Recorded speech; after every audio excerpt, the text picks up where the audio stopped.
Hello friends, कैसे हैं आप। हिंदी साहित्य की इस क्लास में आपका बहुत बहुत स्वागत है, जहां पर हम आचार्य शुक्ल द्वारा लिखित हिंदी साहित्य का इतिहास विस्तार से पढ़ रहे हैं, जिसके अंतर्गत हम रीतिकाल तक का अध्ययन कंप्लीट कर चुके हैं और अब हम आधुनिक काल का अध्ययन कर रहे हैं।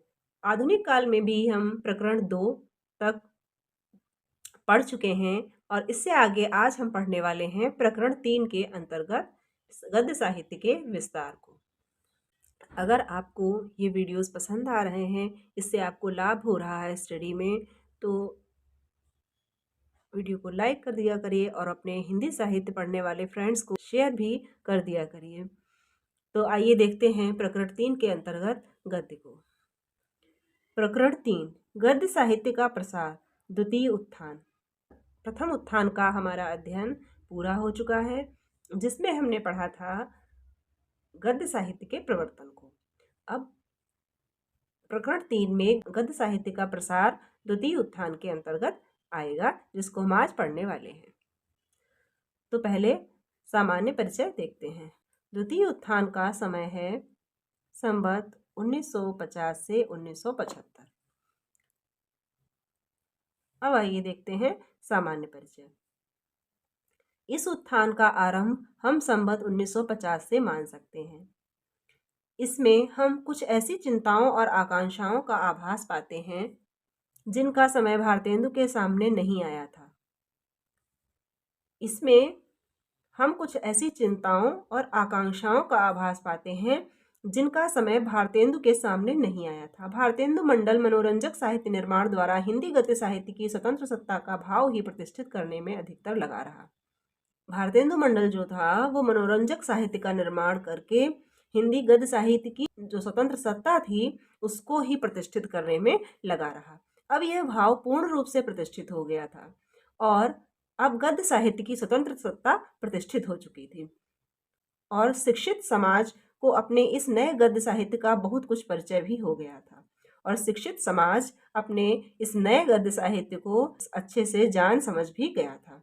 प्रथम उत्थान के भीतर बहुत बड़ी शिकायत यह रहा करती थी कि अंग्रेजी की ऊंची शिक्षा पाए हुए बड़े बड़े डिग्रीधारी लोग हिंदी साहित्य के नूतन निर्माण में योग नहीं देते और अपनी मातृभाषा से उदासीन रहते हैं।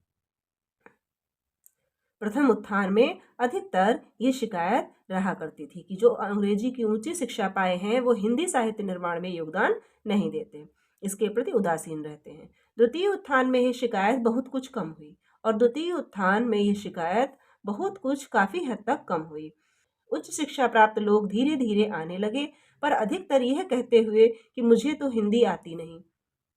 इसकी ओर गद्य साहित्य की ओर, हिंदी साहित्य की ओर आने तो लगे, पर अधिकतर यही कहते थे कि मुझे तो हिंदी आती नहीं। इधर से जवाब मिलता था, तो क्या हुआ, आ न जाएगी, कुछ काम तो शुरू कीजिए। तो हिंदी साहित्य वाले उन्हें ये जवाब दिया करते थे कि कुछ काम तो शुरू कीजिए, क्या हिंदी आ नहीं जाएगी। अतः बहुत से लोगों ने हिंदी आने से पहले ही काम शुरू कर दिया। उनकी भाषा में जो दोष रहते थे, वे उनकी खातिर से दरगुजर कर दिए जाते थे। उनकी भाषा में जो दोष थे, वो उनकी खातिर से दरगुजर कर दिए जाते थे, अर्थात वो उनको हिंदी नहीं आती है, इसको समझकर नज़रअंदाज कर दिए जाते थे। जब वे कुछ काम कर चुकते थे, 2-4 चीज़ें लिख चुकते थे, तब तो पूरे लेखक हो जाते थे। जब वो 2-4 काम कर लेते थे, 2-4 चीज़ें लिख लेते थे, तब वे पूरे लेखक हो जाते थे। फिर उन्हें हिंदी आने ना आने की परवाह क्यों होने लगी? फिर उन्हें हिंदी आने और ना आने की परवाह क्यों होती? फिर तो वे लिखने ही लगे थे। तो इस प्रकार उनकी भाषा में जो दोष थे, वो रह जाते थे।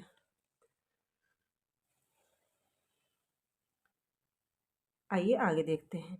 इस कालखंड के बीच हिंदी लेखकों की तारीफ में प्रायः ये कहा सुना जाता रहा कि ये संस्कृत बहुत अच्छी जानते हैं, ये अरबी फारसी के पूरे विद्वान हैं, वे अंग्रेजी के अच्छे पंडित हैं। ये कहने की आवश्यकता नहीं समझी जाती थी कि ये हिंदी बहुत अच्छी जानते हैं। जो हिंदी के लेखक थे, तो हिंदी के लेखकों की तारीफ में प्रायः क्या कहा जाता था कि ये अरबी फारसी के विद्वान हैं, अंग्रेजी के जानकार हैं, संस्कृत अच्छी जानते हैं, परंतु ये कोई नहीं कहता था कि ये हिंदी बहुत अच्छी जानते हैं। ये मालूम ही नहीं होता था कि हिंदी भी कोई जानने की चीज़ है। ये नहीं मालूम होता था कि हिंदी भी कोई जानने की चीज़ है। परिणाम यह हुआ कि बहुत से हिंदी के प्रौढ़ और अच्छे लेखक भी अपने लेखों में फारसी दानी, अंग्रेजी दानी, संस्कृत दानी आदि का कुछ प्रमाण देना जरूरी समझने लगे थे। जब ये कहा जाने लगा था हिंदी लेखकों के विषय में, तो ये लेखक भी इन भाषाओं के शब्दों को अपने लेखन में प्रयोग करने लगे और उसको जरूरी समझने लगे थे। क्यों? क्योंकि जब उन्हें संस्कृत का विद्वान कहा जाता, अरबी फारसी का जानकार कहा जाता या अंग्रेजी का पंडित कहा जाता, तो वो इस चीज को सिद्ध करने के लिए इस प्रकार के शब्दों का अपने साहित्य में प्रयोग करना जरूरी समझने लगे। भाषा बिगड़ने का एक और सामान दूसरी ओर खड़ा हो गया था। भाषा बिगड़ने का एक और सामान दूसरी ओर खड़ा हो गया था। हिंदी के पाठकों का अब वैसा अकाल नहीं था। अब हिंदी के पाठक वैसे अज्ञानी नहीं थे जैसे कि पहले हुआ करते थे। अब लोग हिंदी पढ़ने के इच्छुक होने लगे थे और उसको समझने भी लगे थे, उसकी भाषा की बारीकियों को। विशेषता उपन्यास पढ़ने वालों का, उपन्यास पढ़ने विशेषता हिंदी साहित्य के पाठकों का अकाल नहीं था। हिंदी साहित्य के पढ़ने वाले हो गए थे और विशेषता उपन्यास पढ़ने वाले। बंगला उपन्यासों के अनुवाद धड़ाधड़ निकलने लगे थे। बंगला से हिंदी में अनुवाद करके उपन्यास धड़ाधड़ निकलने लगे थे। बहुत से लोग हिंदी लिखना सीखने के लिए केवल संस्कृत शब्दों की जानकारी ही आवश्यक समझते थे, जो बंगला की पुस्तकों से प्राप्त हो जाती थी। हिंदी लिखना सीखने के लिए संस्कृत शब्दों की जानकारी को आवश्यक समझते थे, जो बंगला पुस्तकों से उनको मिल जाती थी। ये जानकारी थोड़ी बहुत होते ही वे बंगला से अनुवाद भी कर लेते थे और हिंदी के लेख भी लिखने लगते थे। ये जानकारी होते ही वो बंगला पुस्तकों का अनुवाद भी कर लेते थे और हिंदी के लेख भी लिखने लगते थे। अतः एक ओर अंग्रेजी दानों की ओर से स्वार्थ लेना, जीवन होड़, कवि का संदेश, दृष्टिकोण आदि आने लगे। दूसरी ओर बंग भाषाश्रित लोगों की ओर से सिहरना, कांदना, बसंत रोग आदि इस प्रकार की शब्दावली हिंदी में आने लगी। इतना अवश्य था कि पिछले कैड़े के लोगों की लिखावट उतनी अजनबी नहीं लगती थी जितनी पहली कैड़े वालों की। बंग भाषा फिर भी अपने देश की ओर, बंग भाषाश्रित लोग जो थे वो इन शब्दावलियों का प्रयोग करते थे, तो इन लोगों की भाषा उतनी अजनबी नहीं लगती थी जितनी अंग्रेजी दानों की लगती थी। बंग भाषा फिर भी अपने देश की ओर हिंदी से मिलती जुलती भाषा थी। उसके अभ्यास से प्रसंग या स्थल के अनुरूप बहुत ही सुंदर और उपयुक्त संस्कृत शब्द मिलते थे। अतः बंग भाषा की ओर जो सुझाव रहा, उसके प्रभाव से बहुत ही परिमार्जित और सुंदर संस्कृत पदविन्यास की परंपरा हिंदी में आई। बंग भाषा की ओर जो झुकाव रहा, कहना चाहिए, उसके प्रभाव से बहुत ही परिमार्जित और सुंदर संस्कृत पदविन्यास की जो परंपरा थी वो हिंदी में आ गई। यह स्वीकार करना पड़ता है। पर अंग्रेजी के विचार करने वाले जब आपटे का अंग्रेजी संस्कृत कोश लेकर अपने विचारों का शाब्दिक अनुवाद करने बैठते थे, तब तो हिंदी बेचारी कोसों दूर जा खड़ी होती थी। जब अंग्रेजी विचार करने वाले आपटे का अंग्रेजी संस्कृत कोश लेकर बैठते थे, तो जो शाब्दिक अनुवाद करने वाले थे उनको देखकर हिंदी बेचारी कोसों दूर जा खड़ी होती थी। वे हिंदी और संस्कृत के शब्द भर लिखते थे, हिंदी भाषा नहीं लिखते थे।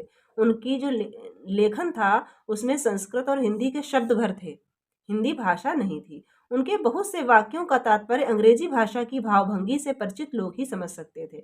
उनके बहुत से वाक्यों का जो अर्थ था वो अंग्रेजी भाषा की भावभंगिमा से परिचित लोग ही समझ सकते थे। उसमें भाव अंग्रेजी के ही रहते थे, केवल शब्द हिंदी और संस्कृत के होते थे। केवल हिंदी या संस्कृत जानने वाले उनकी भाषा नहीं समझ सकते थे। ये पहले कहा जा चुका है कि भारतेंद्र जी और उनके सहयोगी लेखकों की दृष्टि व्याकरण के नियमों पर अच्छी तरह नहीं जमी थी। ये पहले जब भारतेंदु मंडल की चर्चा हुई थी तब कहा जा चुका है। वे इच्छा किया, आशा किया ऐसे प्रयोग भी कर जाते थे और वाक्य विन्यास की सफाई पर भी उतना ध्यान नहीं रखते थे, पर उनकी भाषा हिंदी ही होती थी। मुहावरे के खिलाफ प्रायः नहीं जाती थी, पर वो इस प्रकार के शब्दों का प्रायः प्रयोग किया करते थे, पर उनकी भाषा हिंदी ही होती थी, जो कि मुहावरों के खिलाफ नहीं होती थी। मतलब उसमें मुहावरे हुआ करते थे। पर द्वितीय उत्थान के भीतर बहुत दिनों तक व्याकरण की शिथिलता और भाषा की रूप हानि दोनों साथ साथ दिखाई पड़ी। व्याकरण की शिथिलता भी थी द्वितीय उत्थान में, और भाषा के जो रूप थे उनका भी सही प्रयोग नहीं होता था। व्याकरण के व्यतिक्रम और भाषा की स्थिरता पर थोड़े ही दिनों में कोप दृष्टि पड़ी, पर भाषा की रूप हानि की ओर उतना ध्यान नहीं दिया गया। जो व्याकरण का व्यतिक्रम हो रहा था और जो अस्थिर भाषा थी, उस पर थोड़े ही दिनों में लोगों की दृष्टि पड़ने लगी, पर रूप हानि जो हो रही थी, उल्टे सीधे भाषा के रूप प्रयोग किए जा रहे थे, उनकी ओर ध्यान नहीं दिया गया। पर जो कुछ हुआ वही बहुत हुआ, और उसके लिए हमारा हिंदी साहित्य पंडित महावीर प्रसाद द्विवेदी का सदा ऋणी रहेगा। पर जो हुआ, जो भी हिंदी में सुधार हुआ, वही बहुत हुआ, उसके लिए हमारा हिंदी साहित्य महावीर प्रसाद द्विवेदी का सदा ऋणी रहेगा, क्योंकि इनके प्रयास से ही भाषा अपने परिमार्जित रूप में, शुद्ध रूप में आ सकी। व्याकरण की शुद्धता और भाषा की सफाई के प्रवर्तक द्विवेदी जी ही थे।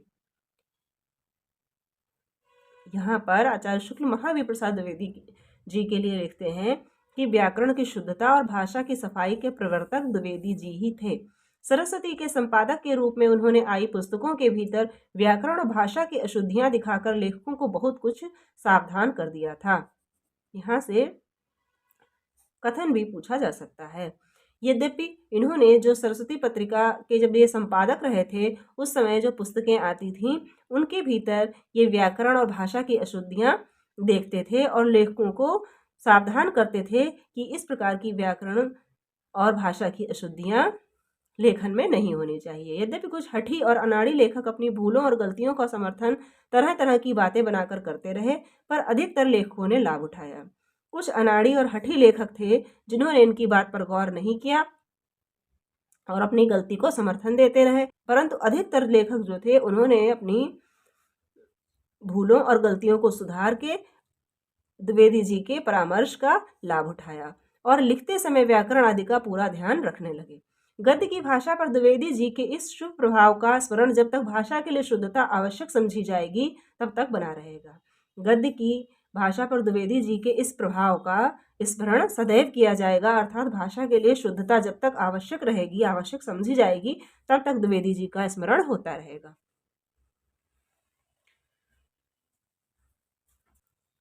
व्याकरण की ओर इस प्रकार ध्यान जाने पर कुछ दिनों व्याकरण संबंधी बातों की चर्चा भी पत्रों में अच्छी चली।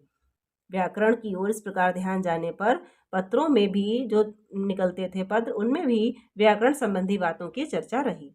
विभक्तियां शब्दों में मिलाकर लिखी जानी चाहिए या अलग, इसी प्रश्न को लेकर कुछ काल तक खंडन मंडल के लेख जोर शोर से निकले कि विभक्तियां शब्दों में मिलाकर लिखी जाएं या अलग से। इस आंदोलन के नायक हुए थे पंडित गोविंद नारायण जी मिश्र। विभक्ति शब्द के साथ मिलाकर लिखी जाए या अलग से, जब ये आंदोलन चला तो इस आंदोलन के नायक कौन थे? पंडित गोविंद नारायण मिश्र, जिन्होंने विभक्ति विचार नाम की एक छोटी सी पुस्तक द्वारा हिंदी की विभक्तियों को शुद्ध विभक्तियां बताकर लोगों को उन्हें मिलाकर लिखने की सलाह दी थी। इन्होंने ही विभक्ति विचार नाम की एक पुस्तक लिखी, जिसमें लोगों को यह बताया कि हिंदी की विभक्तियां शुद्ध विभक्तियां हैं और उन्हें शब्दों के साथ मिलाकर लिखा जाना चाहिए। इस द्वितीय उत्थान में जैसे अधिक प्रकार के विषय लेखकों को विस्तृत दृष्टि के भीतर आए, वैसे ही शैली की अनेक रूपता का अधिक विकास भी हुआ। इस द्वितीय उत्थान में जैसे अधिक प्रकार के लेखक विस्तृत दृष्टि के भीतर आए, द्वितीय उत्थान में लेखक जो थे, कई विषयों पर लिखने वाले लेखक आए और उनकी दृष्टि भी विस्तृत थी। उन्होंने समाज को विस्तृत दृष्टि से देखा और उसी प्रकार के विषयों पर उन्होंने लिखा। जब अनेक विषयों पर लिखा तो अनेक प्रकार की शैलियां भी सामने आई, शैली की अनेक रूपता का भी विकास हुआ। ऐसे लेखकों की संख्या कुछ बढ़ी जिनकी शैली में कुछ उनकी निज की शिष्टता रहती थी। ऐसे लेखकों की भी संख्या बढ़ गई जो निजी शिष्टता का पालन अपने लेखन में करते थे, जिनकी लिखावट को परख कर लोग कह सकते थे कि यह उन्हीं की है। कुछ इस प्रकार की विशिष्ट शैली लोगों ने अपनाई कि कोई भी पढ़कर जान सकता था कि ये उन्हीं का लेखन है। साथ ही वाक्य विन्यास से अधिक सफाई और व्यवस्था आई। वाक्य विन्यास जो था, उसमें भी पहले से अधिक सफाई और व्यवस्था आई। विराम चिन्हों का आवश्यक प्रयोग होने लगा और जहां आवश्यक था विराम चिन्हों का प्रयोग होने लगा। अंग्रेजी आदि अन्य समुन्नत भाषाओं की उच्च विचारधारा से परिचित और अपनी भाषा पर भी यथेष्ट अधिकार रखने वाले कुछ लेखकों की कृपा से हिंदी की अर्थोद्घाटनी शक्ति की अच्छी वृद्धि और अभिव्यंजन प्रणाली का भी अच्छा प्रचार हुआ। अंग्रेजी आदि की जो समुन्नत भाषाओं की उच्च विचारधारा से जो परिचित थे लोग, और अपनी भाषा का भी उचित ज्ञान रखते थे, ऐसे कुछ लेखकों की कृपा से जो हिंदी की अर्थोद्घाटनी शक्ति होती है, अर्थ को व्यक्त करने वाली जो शक्ति होती है, उसकी भी वृद्धि हुई और अभिव्यंजन प्रणाली का भी प्रसार हुआ। सघन और गुम्फित विचार सूत्रों को व्यक्त करने वाली तथा जैसे जैसे हिंदी आगे बढ़ती गई, हमारी हिंदी भाषा उतनी ही अधिक प्रौढ़ होती गई। सरल और सरस भावों की जो व्यक्त करने की क्षमता थी, वो धीरे धीरे बढ़ती हुई वहां तक पहुंच गई जहां वो गुम्फित विचार सूत्रों, सूक्ष्म और गूढ़ भावों को व्यक्त करने की क्षमता भी हिंदी के अंदर आ गई। धीरे धीरे उसकी अर्थ को उद्घाटित करने की, अर्थ को व्यक्त करने की शक्ति भी बढ़ती गई। अनेक विषय उसमें समाहित होने लगे और उन्हीं अनेक विषयों के अनुरूप शैलियां भी सामने आने लगी। और कुछ लेखकों ने इस प्रकार की विशिष्ट शैली अपनाई कि लोग उनका लेख पढ़कर, उनकी पुस्तक पढ़कर जान सकते थे कि ये अमुक लेखक की लिखी हुई पुस्तक है। सूक्ष्म और गूढ़ भावों को झलकाने वाली भाषा, जो अभी तक भाषा धीरे धीरे साहित्य में अपना स्थान बना रही थी, अब वह इतनी परिपक्व हो गई थी कि उसमें सूक्ष्म से सूक्ष्म और गूढ़ भावों को व्यक्त करने की भी सामर्थ्य हो गई थी। उसी के अनुरूप हमारे साहित्य का डौल भी बहुत कुछ ऊंचा हुआ और उसी के अनुरूप हमारा जो साहित्य था उसका कद भी बढ़ता गया। बंगला के उत्कृष्ट सामाजिक, पारिवारिक और ऐतिहासिक उपन्यासों के लगातार आते रहने से रुचि परिष्कृत होती रही और जो बंगला के उपन्यास लगातार आ रहे थे, जिनमें सामाजिक, पारिवारिक, ऐतिहासिक उपन्यास थे, इससे पाठकों की रुचि का परिष्कार धीरे धीरे होता रहा। उनमें साहित्य की समझ विकसित होती रही और इसका परिणाम ये हुआ जिससे कुछ दिनों की तिलस्म, अयारी और जासूसी के उपरांत उच्च कोटि के सच्चे साहित्यिक उपन्यासों की मौलिक रचना का दिन भी ईश्वर ने दिखाया। हिंदी में पहले तिलस्मी, अयारी, जासूसी उपन्यासों के बाद फिर धीरे धीरे शुद्ध साहित्यिक के कोट में आने वाले मौलिक उपन्यासों की भी रचना होने लगी। बांग्ला से पहले अनुवादित किए जाते थे, फिर उसमें इतनी सामर्थ्य आ गई हिंदी भाषा में कि उसमें जो शुद्ध साहित्य की कोटि में आते हैं, ऐसे मौलिक उपन्यासों की भी रचना होने लगी। मौलिक रचना का दिन भी ईश्वर ने दिखाया, क्योंकि हिंदी के पाठक बढ़ने लगे थे, उनकी रुचि बंगला से जो आते उपन्यास थे उनको पढ़कर परिष्कृत होने लगी थी। अब वो हिंदी में उन्हीं उपन्यासों को पढ़ने की इच्छा रखते थे। उसी प्रकार से लेखकों ने अपना लेखन जारी रखा। नाटक के क्षेत्र में वैसी उन्नति नहीं दिखाई पड़ी। बाबू राधाकृष्ण, ये उन्नति जो थी ये उपन्यासों के क्षेत्र में तेजी से हुई। अब नाटक के क्षेत्र में आचार्य शुक्ल बता रहे हैं कि किस प्रकार से विकास हुआ। नाटक के क्षेत्र में वैसी उन्नति नहीं दिखाई पड़ी। बाबू राधाकृष्ण दास के महाराणा प्रताप या राजस्थान केसरी की कुछ दिन धूम रही और उसका अभिनय भी बहुत बार हुआ। उतनी उन्नति तो नहीं हुई, पर बाबू राधाकृष्ण दास का जो महाराणा प्रताप नाटक था उसकी धूम कई दिनों तक बनी रही और उसका मंचन भी हुआ। राय देवी प्रसाद पूर्ण ने चंद्रकला भानुकुमार नामक एक बहुत बड़े डील डॉल का नाटक लिखा था, पर वह साहित्य के विविध अंगों से पूर्ण होने पर भी वस्तु वैचित्र के अभाव तथा भाषाओं की कृत्रिमता के आदि के कारण उतना प्रसिद्ध न हो सका। राय देवी प्रसाद पूर्ण ने चंद्रकला भानुकुमार नाम का एक नाटक लिखा था, जो साहित्य के अंगों से पूर्ण होने पर भी भाषा की कृत्रिमता आदि के कारण प्रसिद्ध न हो सका। बंगला के नाटकों के कुछ अनुवाद बाबू रामकृष्ण वर्मा के बाद भी होते रहे, पर उतनी अधिकता से नहीं जितनी अधिकता से उपन्यासों के। जिस प्रकार बंगला के उपन्यासों के अनुवाद होते थे, उसी प्रकार नाटकों के भी होते रहे। प्रभु रामकृष्ण वर्मा आदि लेखक करते रहे ये अनुवाद, परंतु उतनी तेजी से नहीं हुए जितनी तेजी से उपन्यासों के।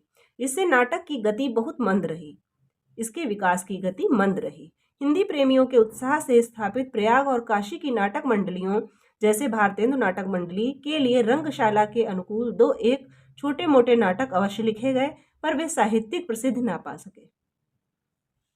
जैसे काशी की नाटक मंडलियां थीं, जिसमें भारतेंदु नाटक मंडली आई थी, उनकी रंगशाला के लिए, उनके मंचन के लिए एक दो छोटे मोटे नाटक लिखे गए, पर वो साहित्यिक प्रसिद्धि नहीं पा सके। प्रयाग में पंडित माधव शुक्ल जी और काशी में पंडित दुग्वेकर जी अपनी रचनाओं और अनूठे अभिनयों द्वारा बहुत दिनों तक दृश्य काव्य की रुचि जगाए रहे। इसके उपरांत बंगला में श्री द्विजेंद्र लाल राय के नाटकों की धूम हुई। बंगला में द्विजेंद्र लाल राय के नाटकों की धूम हुई और प्रयाग में माधव शुक्ल और काशी में दुग्वेकर जी के जो रचनाएं थीं वो प्रसिद्ध रहीं और उनके अनुवाद हिंदी में धड़ाधड़ हुए। बंगला में द्विजेंद्र लाल राय के नाटकों की धूम हुई और उनके अनुवाद हिंदी में धड़ाधड़ हुए।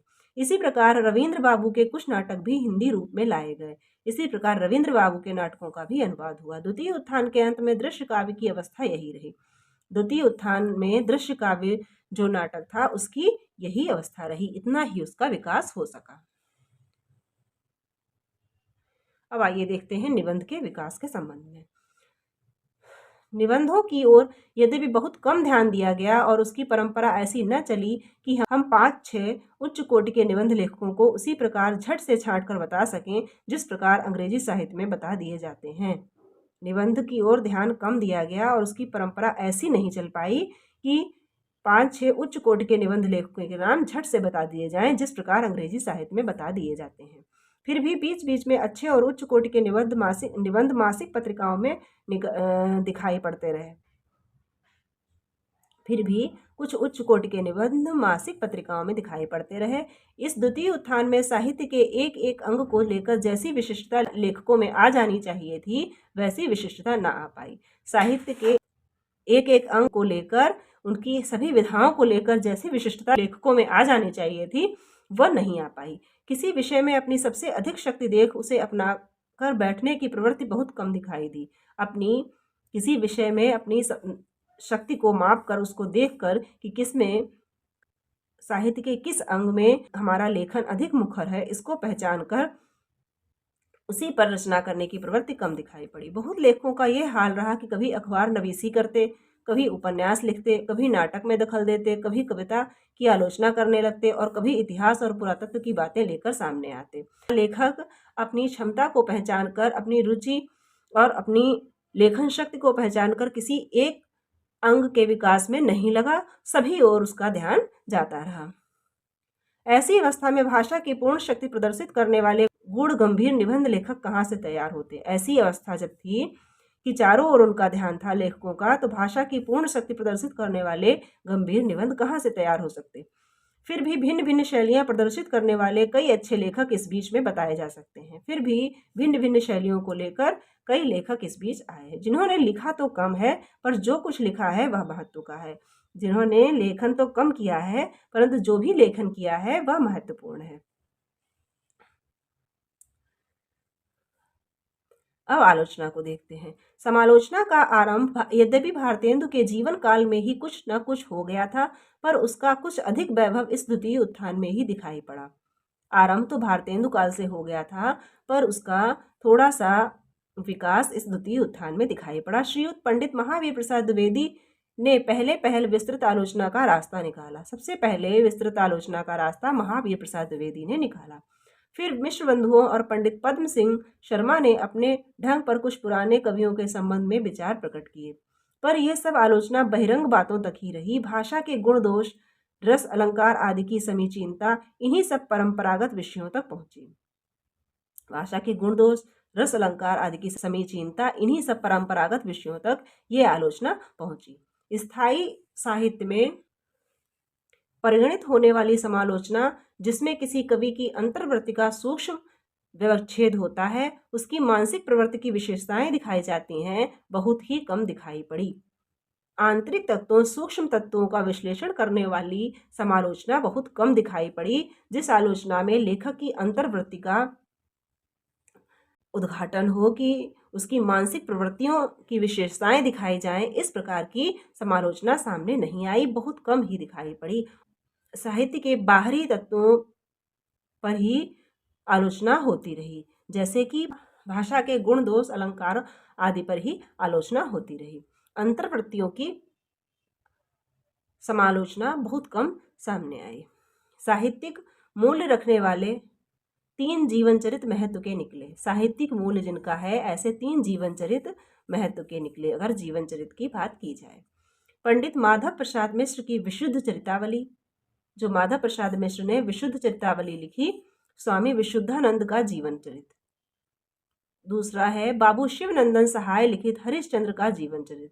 बाबू शिवनंदन सहाय ने जो लिखा है हरिश्चंद्र का जीवन चरित, गोस्वामी तुलसीदास जी का जीवन चरित और चैतन्य महाप्रभु का जीवन चरित। ये इस प्रकार के 2-3 चरित बाबू शिवनंदन सहाय ने हरिश्चंद्र का जीवन चरित, गोस्वामी तुलसीदास का जीवन चरित और चैतन्य महाप्रभु का जीवन चरित, ये साहित्यिक मूल्य रखने वाले 2 ही 3 जीवन चरित महत्व के निकले। फ्रेंड्स, यहाँ पर हमारा प्रकरण 3 के अंतर्गत जहाँ द्वितीय स्थान आरंभ हो चुका था, वहाँ पर हमने सामान्य परिचय का अध्ययन किया। अब इससे आगे हम प्रकरण 4 में गद्य का विस्तार से पढ़ेंगे। तो आपको वीडियो अच्छा लगा हो और आपके अध्ययन में इससे कुछ लाभ हो रहा हो तो लाइक कर दीजिएगा, और आपके पास कुछ सजेशन हो तो कमेंट बॉक्स में ज़रूर लिखिएगा। और इसके साथ ही साथ हिंदी साहित्य पढ़ने वाले आपके मित्र हैं, उनको भी आप ये शेयर कर सकते हैं। और ये पूरी हिंदी साहित्य का इतिहास की सीरीज़ चैनल पर उपलब्ध है, आप देख सकते हैं और अपने नोट्स वगैरह तैयार कर सकते हैं। और ये पूरी सीरीज़ इसी प्रकार देखने के लिए चैनल को सब्सक्राइब कर लीजिए और बेल आइकन भी ज़रूर प्रेस कर दीजिएगा, ताकि इसी प्रकार के वीडियोज़ आपको आगे भी मिलते रहें।